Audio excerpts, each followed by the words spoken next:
Hi, I'm David Morris, designer of the Dimond bike. I'm also the director of engineering at Rooster Sports in Dimond. And today I'm going to talk to you about how to route DI-2 in one of our frames.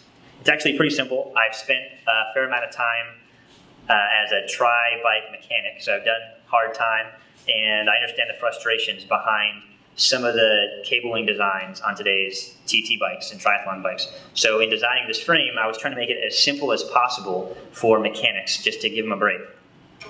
So first I want to talk about the state of the bike as it is right now. Obviously it's not a bare frame, so we're going to explain this a little bit into the process, but everything before this is pretty standard. So we've hung the components. We have not yet installed the bottom bracket or crank. It's very important. It's much easier to work on this bicycle with this out. So we've left that out for now.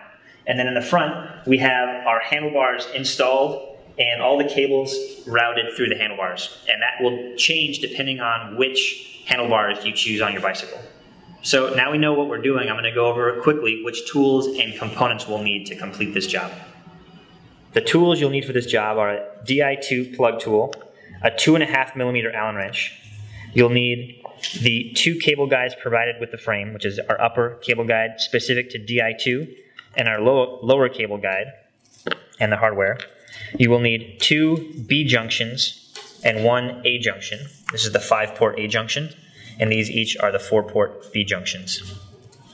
You'll need 5 wires, 1 750mm, 1 550mm, and 3 250mm wires, and then an internal battery.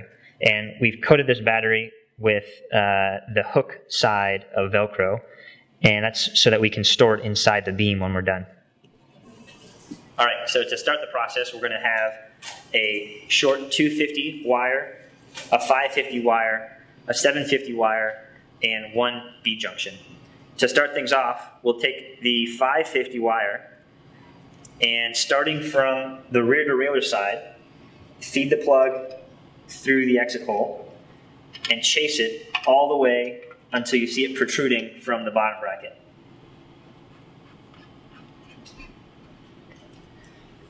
If you don't see it coming out, sometimes it helps to fish your finger in here and grab it. You have to feel around a little bit. I feel it in there. And then you pull that wire out.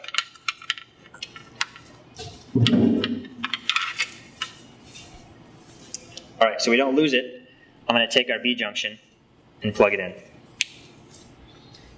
Next, I'm going to take the short 250mm long wire and feed it down through the front derailleur hole right here. And just feed it down, catch it on the other side, and pull it out the hole. And plug it into the same side of the B junction.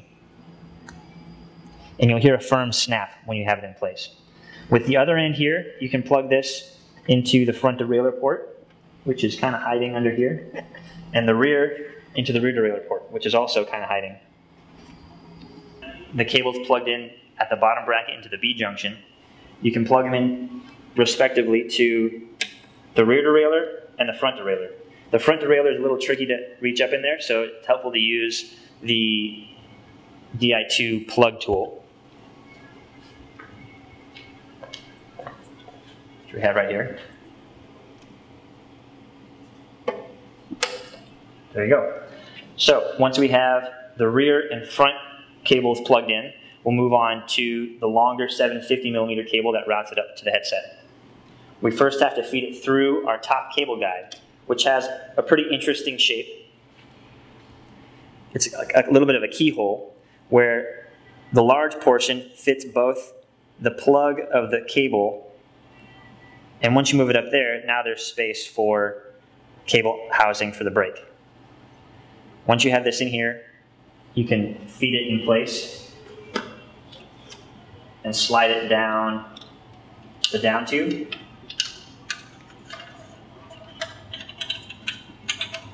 So it typically helps to tilt the bike up so that the down tube is perfectly vertical. But when you do this, you want to watch out for the handlebars. Set them down gently so they don't hit the frame. And here comes the frustrating part for a lot of mechanics. Fishing this cable down can take a little bit of luck and some skill. but if everything comes out correctly, it should be accessible the first time. We don't want to fake it like those cooking shows. I'll actually show you that it's actually not that bad.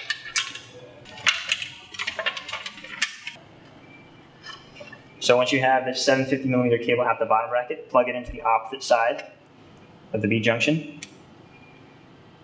and you're done with that bottom plate. So move the bike back into its normal position so you can work on it more easily. This top cable you don't want to let slip down into the down tube once you have it up here. So plug it into a B junction to keep it up in place. So once you have the long 750mm cable out attached to the B junction so you won't lose it, you want to route your cable housing through the remaining opening of the keyhole and draw that cable through so you have a lot of slack on the other side. And with this slack, you're going to feed that through the opening in the top of the frame. And you want to kind of feel around to get a clear path of that cable all the way down to the bottom bracket down here. Put your finger inside and feel for that cable, and you should feel it come through at the bottom. I can just feel it touching there. Once you catch it with your other finger, guide it out the lower window where the lower cable guide goes and pull it through. And that's routing the rear brake. So after you have the housing coming out, you can slide the lower cable guide on to finish installation of the brake cable, and install the hardware on the upper cable guide as well to finish installation of the long cable. So with your 2.5mm button head bolts, we're going to secure this top cable guide on here.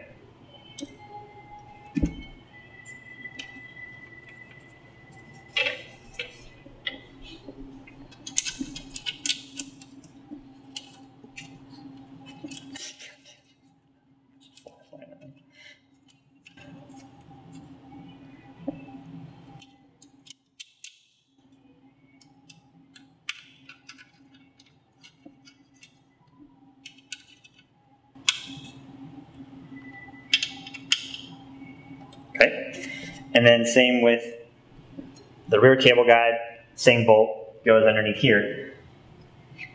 And you want to route that housing through this diagonal hole that's off center in the bottom. Up through there, chase that into the hole there, and then install the hardware.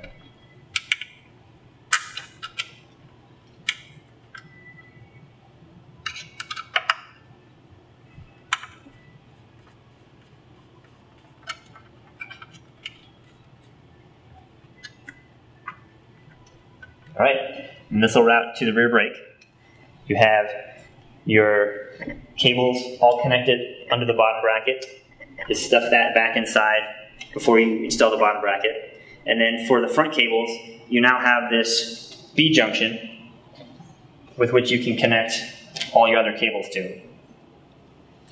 So to finish connecting all the cables, you'll have your A junction, which will route to the shifters and the brakes.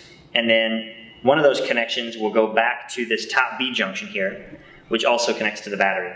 The battery and this top B junction get stored inside the beam for optimized aerodynamics. Go through here.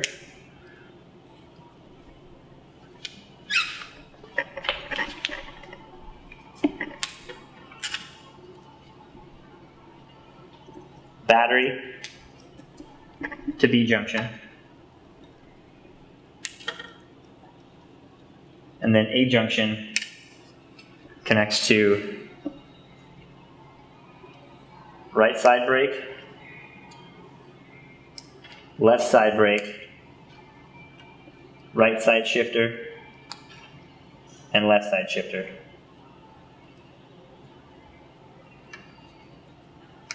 Once you have all those in, you can check them with your installation tool. Make sure that they are properly installed and secure.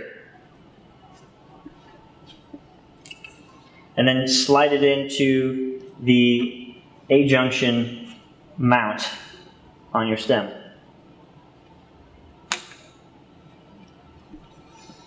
So at this point, your entire bike is cabled. All you have to do is to hide this guy in your beam with the hook Velcro and the B-junction along with it. And your bike will be ready to complete its build, and hopefully you're down the road in no time.